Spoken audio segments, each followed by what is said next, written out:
তোমাদের কে এই দায়িত্ব দিল যে এজিদের পক্ষে বলতেই হবে, এজিদকে কুফরি থেকে, কুফরি মতবাদ থেকে বাঁচাতে হবে? এই দায়িত্ব তোমাদের কে দিয়েছে এটা আমরা জানতে চাই। এই দায়িত্ব দিয়েছে তোমাদের নফস, শয়তান, নফসের গোলাম তোমরা। আল্লাহ কোরআন দিয়ে বলেছেন এই এজিদ বাহিনীর কাছে মিলাদ নাই, কিয়াম নাই। কই মিলাদ কিয়াম এগুলা হলো ছোটখাটো বিষয়, এগুলা নিয়ে এত তর্কের দরকার আছে? কথা কি বুঝতে পারি? মিলাদ কেবল ছোটখাটো বিষয়। ইন্নাল্লাহ, এই আয়াত আপনার পড়েননি? ওয়াজ শেষ করে দিয়েছি, আমি আর বলবো না, এই কথাটুকু বলে শেষ করি। এটা একটা ওয়াজের মধ্যে আমার গ্যাটিস দেওয়া লাগবে। এই আমাদের ফুরফুরা সিলসিলার নাম ভাঙ্গে বাংলাদেশে কিছু 2 নম্বর মুন্সি খায় আর মিলাদ কিয়াম নিয়ে উল্টা পাল্টা পড়ে। কিন্তু ফুরফুরা সিলসিলা হুজুরেরা সবাই আল্লাহর ওলি, তারা তো আলাদা জিনিস। বাংলাদেশে কিছু ফুরফুরা সিলসিলার নাম ভাঙ্গে খায় আর ওই মিলাদকে কয় এগুলা ছোটখাটো বিষয়, এগুলা নিয়ে অত বাড়াই দরকার নাই, করলেও হয় না করলেও হয়। করলেও হয় না করলেও হয়, তা তুই ফুরফুরার নাম ভাঙ্গে খাচ্ছিস, তাহলে ফুরফুরার দাদা হুজুর কেবলা করলো কেন? এই দলিলটা দে। কথা করছে না কেন? যে না করলেই হয়, না করলে তো সমস্যা কি? এটাই তো ওয়াহাবি খারেজিও তাই কয়, যেটা না করলেই হয়। করলাম না ভাই, না করলে গুনাহ নাই, তো অসুবিধা নেই। কিন্তু এখানে আমাদের বিষয় রয়েছে, ইন্নাল্লাহ, নিশ্চয় আল্লাহ পাক, ওয়া মালাইকাতাহু, এবং তার ফেরেশতাগণ, ইউসাল্লুনা আলান নবী, আখেরি নবীর উপরে দরুদ শরীফ পেশ করছেন। কিয়ামত পর্যন্ত ফেরেশতারা করতেই থাকবেন। সুবহানাল্লাহ। খবরটা কে দিলেন? জোরে বলেন। ইয়া আইয়ুহাল্লাযীনা আমানু, হে মুমিনেরা, সাল্লু আলাই, আখেরি নবীর উপর দরুদ শরীফ পেশ করো, ওয়া সাল্লিমু তাসলিমা, এবং আদবের সাথে আমার নবীকে, মফহুমে মতলব, আদবের সাথে সালাম দিতে থাকো। আদেশটা কার? আল্লাহর আদেশ মানা নফল। আল্লাহর আদেশ মানে কি? দরুদ আর সালাম। এরা কয় যে দরুদ ইব্রাহিম। কিভাবে ওয়াহাবি খাই ধরা পড়ছে? ইন্নাল্লাহ ওয়া মালাইকাতাহু ইউসাল্লুনা আলা ইব্রাহিম আছে না আলা নবী আছে? ইয়া আইয়ুহাল্লাযীনা আমানু সাল্লু আলাইহি আছে না আলা ইব্রাহিম আছে? তাহলে ইব্রাহিমও তো টিকলো না এখানে। আখিরি নবীর উপর দরুদ পেশ করছেন আল্লাহ এবং রহমতের ফেরেশতা। মুমিন যারা, তাদেরকে আল্লাহ অর্ডার করলেন। কিভাবে আল্লাহ কাজ করতেছেন দেখেন। যারা মুমিন, যাদের প্রতি ঈমান আছে, বেঈমান নয়, তাদেরকে আমি নোটিশ করছি, সাল্লু আলাই। মুমিন যারা হবে তারা আমার নবীর উপর দরুদ পড়বে, ওয়া সাল্লিমু তাসলিমা, এবং কিয়ামত পর্যন্ত আদবের সাথে আমার নবীজিকে সালাম দিতে থাকবে। এটা আল্লাহর আদেশ। জোরে বলুন সুবহানাল্লাহ। যদিও ব্যাখ্যার কিতাব নুরুল আনোয়ার আল্লাহ পাক আমরকে 16টি ক্ষেত্রে ব্যবহার করেছেন। কয়টা? কথা বলেন। 16 খাতে ব্যবহার করেছেন। কিন্তু আল্লাহর হাইবের উপর দুরূদ সালাম পেশের ক্ষেত্রে স্পষ্ট সকল কিতাব একমত, নবীজির নাম আসার সাথে সাথে প্রথমবার দুরূদ শরীফ পড়া, সালাম দেওয়া ফরজ, ওয়াজিব, আল্লাহর আদেশ। পরের গুলো সব মুস্তাহাব। জোরে বলুন সুবহানাল্লাহ। তাহলে আপনারা একটু প্রমাণ করুন তো, দুরূদ শরীফ পড়া কি কার হুকুম? আমরা মিলাদের মধ্যে কি করি? দরুদ পড়ি না? সালাম দেওয়া কার হুকুম? আদবের সাথে না বেয়াদবির সাথে? আচ্ছা, আদব কাকে বলে? শুয়ে থাকে না, বসে থাকে না, দাঁড়িয়ে থাকে? কোরআনই তো বলে দিল আদবের সাথে। বহু বচন ব্যবহার করলো, একজন না, যত লোক আসো। ইউসাল্লু না, ফেরেশতারা অনেকে, আর সল্লু, তোমরা যত আসো সবাই মিলে আখেরি নবীকে আদবের সাথে দাঁড়িয়ে দাঁড়িয়ে সালাম দিতে থাকো। আদেশটা কার? তো নবীর শানে আদব রক্ষা করা যদি গুনাহ হয়, আমরা নবীর শানে আদব রক্ষা করে গুনাহ নিয়ে কবরে যেতে চাই। আর নবীর শানে বেয়াদবি করা যদি সওয়াবের কাম হয়, তোমরা বেয়াদবি করে সওয়াব নিয়ে জান্নাতে চলে যাও। কিন্তু ফতোয়াবাজি করো কেন? বাতিল 72। কথা বলেন দেখেন না কেন? এরা হলো ইয়াজিদ বাহিনী। এরা কি? আমি আপনাদেরকে আরেকটা সিম্পটম দিয়ে দেই। একটা মৌলবী হক কিনা, ডক্টর মোহাম্মদ আশরাফ আলীমুল্লাহ সিদ্দিকী বার 14 গোষ্ঠী হক কিনা, ফুরফুরা হক কিনা, সরসিনা হক কিনা, সোনাকান্দা ফুলতরি হক কিনা, কদরিয়া, চিশতিয়া, নকশবন্দিয়া, মুজাদ্দিদিয়া হক কিনা, হানাফি, শাফি, হাম্বলি, আপনার মালিকি হক কিনা, ওলিয়া উলিয়া হক কিনা, মুফতি, মুহাদ্দিস, মুফাসসির, ইমাম, মুয়াজ্জিন হক কিনা, আন্তর্জাতিক খ্যাতিসম্পন্ন বক্তা না ক্ষতিসম্পন্ন বক্তা তারা হক কিনা, তার প্রথম চিনার সিমটম আমলের দিক থেকে মিলাদ কিয়ামের পক্ষে হলে সে হক, মিলাদ কিয়ামের বিরোধী হলে সে বাতিল। প্রথম সিমটম। কারণ মিলাদ কিয়ামের পক্ষে যে সেই ব্যক্তির আকীদা নবী, নূর নবী, তিনি আমাদের মতো নয়, বড় ভাইয়ের মতো নয়, মাটির মানুষ নয়, তিনি আল্লাহর সৃষ্টি জগতের শ্রেষ্ঠ নবী, তার তুলনায় কেউ নেই। আল্লাহ খলিক হিসেবে অতুলনীয়, আর নবীজি সৃষ্টি হিসেবে অতুলনীয়। জোরে বলুন সুবহানাল্লাহ। এটাই আকীদা। এটা কি?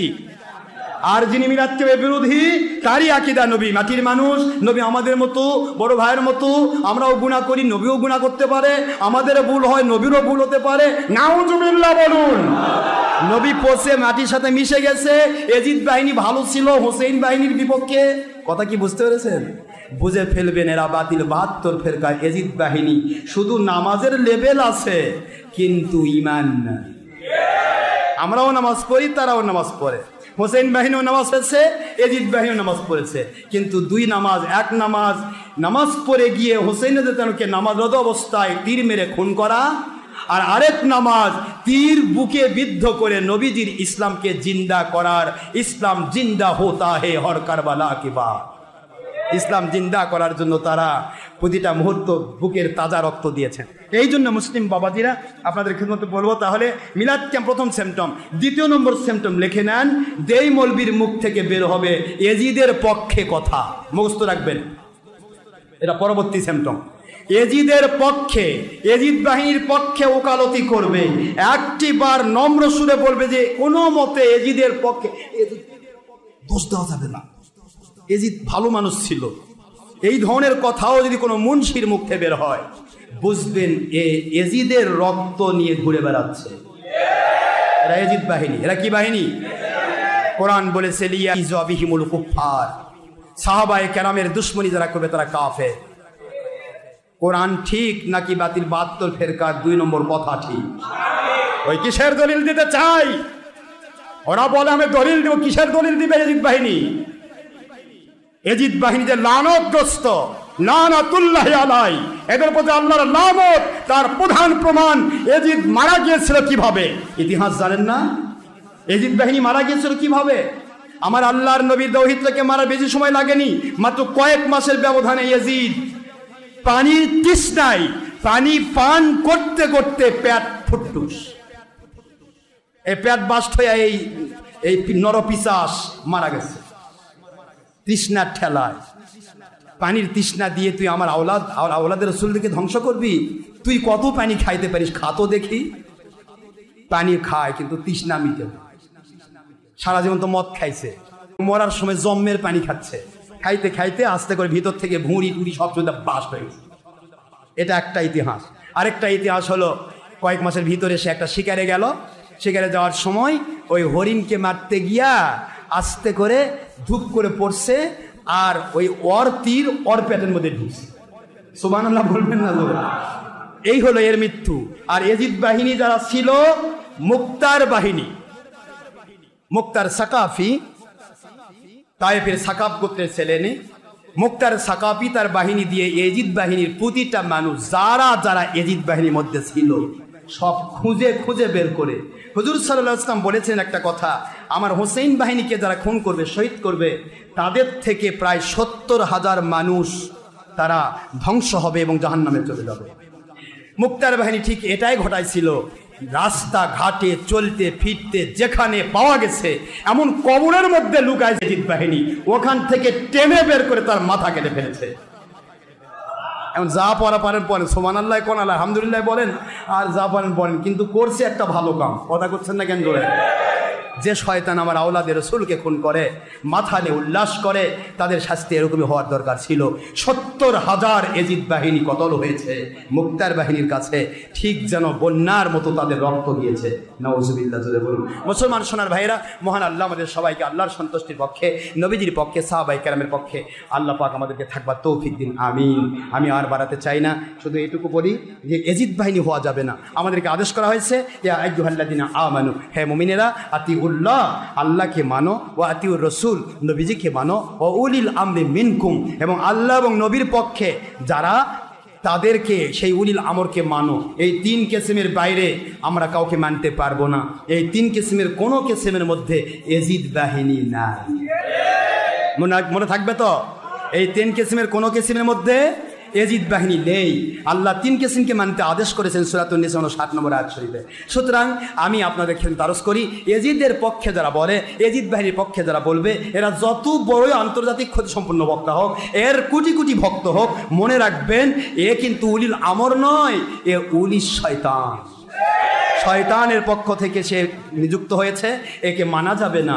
আল্লাহর কোরআন বলেছে, ওয়ালা তুতিই মান আদফালনা কলবাহু আন যিকরিনা ওয়াত্তাবা হাওয়া ওয়া কানা আমরুহু ফুরুতা। কোরআন শরীফের সূরাতুল কাহাফ 28 নম্বর আয়াতের শেষাংশ আল্লাহ স্পষ্ট করেন, খবরদার যারা গুনাহ খাতায় নিমজ্জিত, নিজেদেরকে হালাল হারামের মধ্যে ডুবে রেখেছে, ওরা হালাল হারাম তমিজ করে না, এই গুনাহগার লোকগুলিকে তোমরা অনুসরণ করো না, অনুকরণ করো না, আল্লাহর নিষেধ। কারণ ওয়াত্তাবা হাওয়াহু, ওরা নফসের গোলাম হয়, নফসের পূজা করে। এই যে দেখেন বলল যে নিজেকে দেখানোর জন্য প্রজেক্টর জায়েজ বলতেছে, আমাকে মহিলারা দেখতে পারবে না কেন? সাহাবী মহিলারা দেখে নিজের চেহারা দেখানোর জন্য চেষ্টা করতেছে, এটা তাকে কে আদেশ করেছে? আল্লাহ আদেশ করেছে? আমার চেহারা বা আমার এই মাহফিলে কত লোক হয়েছে দেখানোর জন্য, মানুষ দেখানোর জন্য আল্লাহ আদেশ করেছে? শয়তান আদেশ করেছে। কে আদেশ করেছে? ওয়াত্তাবা হাওয়াহু, সে তার নফসের গোলাম, তার নফসের পূজারী, নফসের কাছে সে নিজেকে বিক্রি করেছে, সে শয়তানের কাছে বিক্রি হয়েছে। সুতরাং আল্লাহ অর্ডার করলেন, খবরদার, ডোন্ট ওবে দেম, ওদেরকে কখনো মেনো না, ওদের ওয়াজ শুনো না, ওদের কথা শুনো না, ওদের কিতাব পড়ো না, ওদেরকে অনুসরণ করো না। এই নিষেধটা কার?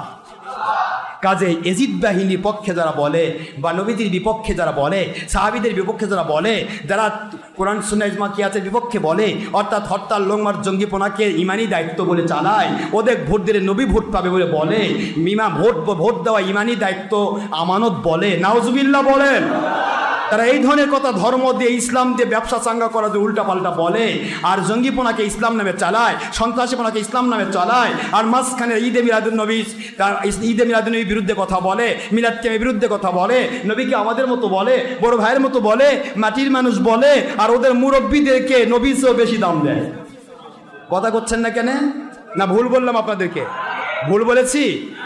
নবী আলা কাম, ইয়ে নবী আলা কাম হে। ইলিয়াস সাহেব চালু করলো, সেটাকে নবী আলা কাম করছে। এ নবী আলা কারে কোন নবী? আখেরি নবী চালাইছে? তাহলে এদের মুরব্বীকে নবীর মতো দাম দিল না? নবীর মতো দাম দিল না? আমার নবী যদি চালু করত তাহলে কোনো দিন ইলিয়াসক চালু করা লাগতো না, এটা চালু হয়েই থাকতো নবীর থেকে।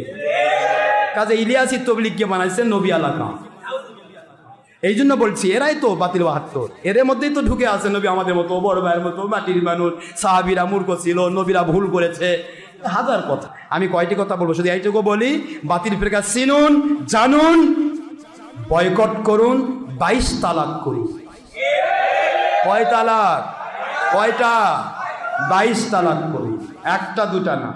আল্লাহ খুশি হবে, কয় তুই বাহাদুর রে, তোর মতো বাহাদুর দুনিয়াতে আছে কে? তুই আমার মহব্বতে বাতিল 72 তালাক দিয়েছিস, 1000 তালাক দিয়ে দে, আমার নবীর পক্ষে আয়, তোকে আমি কুদরতি রহমতি কোলে উঠায় নিয়ে জান্নাতে ঢুকাই। নাজাতি ফেরকা একটাই। বাবা খুব কষ্ট দিলাম, শেষ করে দে। عن عبد الله بن عمرو رضي الله تعالى عنه قال قال رسول الله صلى الله عليه وسلم ستفترق امتي على 73 فرقه في روايه اخرى في الترمذي بالله كلهم في النار الا مله واحده كلهم من يا رسول الله صلى الله عليه وسلم قال ما انا عليه واصحابي।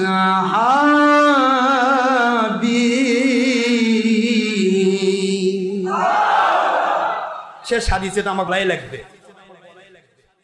হক আর বাতিল প্রমাণ হয়ে গেছে, আলহামদুলিল্লাহ। হুজুর বলে দিলেন আপনার এই হাদিসটা, আমি বারবার আপনাদের বলেছি আমাদের হাদিসের এবারত বিভিন্ন কিতাবে বিভিন্ন রকমের পৃষ্ঠা দেওয়া আছে। আমি আজকে আপনাদের পৃষ্ঠা বলতেছি, এই পৃষ্ঠার খেয়াল রাখবেন, এক এক কিতাবে এক রকম। তবে আমি যেটা বলতেছি আজকে মোটামুটি খেয়াল রাখবেন। নুসখা বিভিন্ন, কেউ লেবাননের নুসখা একটা, দিল্লির নুসখা একটা, বাংলাদেশের ঢাকা বাংলা বাজারের নুসখা একটা, বিভিন্ন জায়গা বিভিন্ন লেখা। সুতরাং পৃষ্ঠা বা নাম্বারিং ভুল হতে পারে, কিন্তু হাদিসটা সেই কিতাবে থাকতে হবে ইনশাল্লাহ। বলেন, দ্য চ্যালেঞ্জ। তিরমিজির 100, এখানে আপনি তিরমিজি শরীফের 2641, 2641 নম্বর হাদিস ধরেছে এটা, সেটা হলো আপনার দিল্লির ছাপা হাদিসের কিতাব। কথা কি বুঝতেছেন বাবা? মিশকাত শরীফের 30 পৃষ্ঠা 171 নম্বর হাদিস। আবু দাউদ শরীফের 4580 নম্বর হাদিস ধরেছে এক নুসখায়, আরেক নুসখায় ধরেছে 97 নম্বর হাদিস। কথা কি বোঝা যাচ্ছে? 4500 কত নম্বর হাদিস? 97 নম্বর হাদিস। হুজুর সাল্লাল্লাহু আলাইহি ওয়াসাল্লাম তাকে তিনি জিজ্ঞাসা, ও মানে সমস্ত ইয়াকে বললেন, ৭ তারিখ উম্মতি, অচিরে অল্প সময়ের ভিতরে আমার আখির নবী বলতেছেন আমার উম্মতেরা 73 দল হবে, কুল্লুহুম ফিন্নার, সব কটা জাহান্নামী, ইল্লা মিল্লাতান ওয়াহিদা, একটা দল জান্নাতি। হুজুরকে বলা হলো ওমান হিয়া ইয়া রাসূলুল্লাহ সাল্লাল্লাহু আলাইহি ওয়াসাল্লাম। এই যে ইয়াজিদ বাহিনী কয় ইয়া রাসূলুল্লাহ বলা যাবে না, এটাও ইয়াজিদ বাহিনী হওয়ার প্রমাণ। ওমান হিয়া ইয়া রাসূলুল্লাহ, সাহাবী দেখেছেন না ডাকে নাই? হুজুর বললেন, হুজুরকে বলা ইয়া রাসূলুল্লাহ ইয়া হাবিবাল্লাহ সাল্লাল্লাহু আলাইহি ওয়াসাল্লাম, কোন দলটি জান্নাতি? হুজুর সাল্লাল্লাহু আলাইহি ওয়াসাল্লাম বলেন মা আনা আলাইহি ওয়া আসহাবি ওয়া ইয়াজিদ। নাকি এই কথা কোন নাকি? নাউজুবিল্লাহ। বলেন মা আনা আলাইহি ওয়া আসহাবি। হাদিসের ইবারত শেষ। কিয়ামত পর্যন্ত টাইম দিলাম বাতিল 72 ওহাবি খারেজি ইয়াজিদের পক্ষের ছাপায় গাড়ি চামচা। তোমরা আমাকে একটি হাদিস দাও যেখানে আল্লাহর হাবিব বলেছেন মা আনা আলাইহি ওয়া আসহাবি ওয়া ইয়াজিদ। হুজুর সাল্লাল্লাহু আলাইহি সাল্লাম বললেন আমি এবং আমার সাহাবায়ে কেরামের মতের সাথে, পথের সাথে, ব্যাখ্যার সাথে, সাহাবায়ে কেরামের পক্ষে, নবীজির পক্ষে যাদের মত মিলে যাবে তারা জান্নাতি। আর সাহাবীর পক্ষে, নবীজির পক্ষে, আওলাদের রাসূলের পক্ষে, আওলাদের রাসূল মানে সাহাবী, সাহাবী মানে আওলাদের রাসূল, একই কথা হলো কি? ঠিক আছে। আওলাদের রাসূলের পক্ষে যারা থাকবে না, বিপক্ষে চলে যাবে, সেটা ইয়াজিদের পক্ষে যাক, ওর আব্বার পক্ষে যাক, যে কোনো পক্ষে যাক, সাহাবায়ে কেরামের বিপক্ষে যারা যাবে, নবীজির বিপক্ষে যারা যাবে, আল্লাহর হাবিব বলেন তারা বাতিল 72 ফেরকা। দুনিয়াতে ইসলাম মানার দাবি করবে, কিন্তু জাহান্নামের নিম্ন স্তরে মুনাফিকদের সাথে থাকবে, কাফেরের নিম্ন স্থানে। কথা কয় না কেন? এরা বাতিল 72 ফেরকা। এখন এখানে তো সাহাবী পাইলাম আর নবী পাইলাম, ইয়াজিদ গেল কই? তাহলে ইয়াজিদের পক্ষে বলা আমাদের কোনো দায়িত্ব, কিন্তু সাহাবীর পক্ষে বলা দায়িত্ব আমাদের। কারণ সাহাবীর পক্ষে থাকলে হক, সাহাবীর বিরুদ্ধে অন্য কারো পক্ষে গেলে সে কি?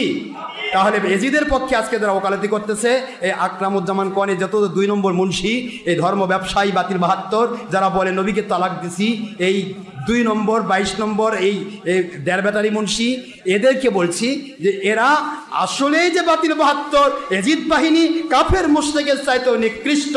এরপরেও যদি কোনো মুসলমান তাদের অনুসরণ করে, সে নিজেও মুসলমান নয়, সে নিজেও মুসলমান নয়। কারণ চোরের পিছনে যে ঘুরে, চোরকে সমর্থন করে, চোর জানার পরেও সে নিজেও চোর। ডাকাতের পিছে ঘুরে, ডাকাতকে সমর্থন করে, ডাকাত জানার পরেও সে নিজেও ডাকাত। সুতরাং ইয়াজিদ বাহিনী বাতিল 72 ফেরকা প্রমাণিত হওয়ার পরেও তাদের যারা কিতাব পড়বে, তাদের পিছে যারা ঘুরবে, তাদের ফেসবুকে যারা স্ট্যাটাস দেবে, তাদের ফেসবুকে যারা লাইক করবে, তাদের ইউটিউবে যারা লাইক করবে, তাদেরকে যারা সাবস্ক্রাইব করবে, তাদেরকে 1 টাকা দিয়ে যারা সাহায্য করবে, এরা যতই আল্লাহওয়ালা দাবি করে এরা কাফের, এরা মুসলমান নয়, এরা মুসলমান নয়, এরা মুসলমান নয়। মুখস্থ রাখেন।